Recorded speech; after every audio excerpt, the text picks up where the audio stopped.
Le garçon trahi est seul face à la vie. Il avait seulement 12 ans quand sa vie a basculé.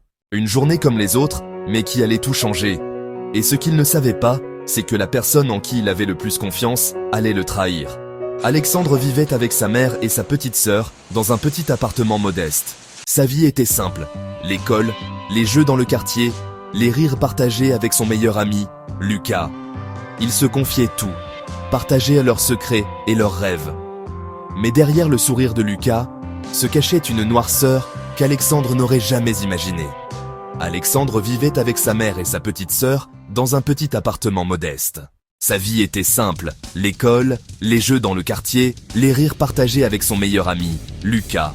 Ils se confiaient tout, partagèrent leurs secrets et leurs rêves. Mais derrière le sourire de Lucas se cachait une noirceur qu'Alexandre n'aurait jamais imaginée. Un soir, en rentrant de l'école, un incendie éclata dans leur appartement. Sa mère et sa sœur n'en réchappèrent pas. Alexandre fut sauvé par un voisin courageux.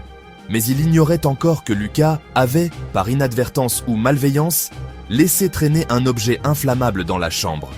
Ce simple geste, né d'une trahison, venait de détruire sa famille et de bouleverser sa vie à jamais.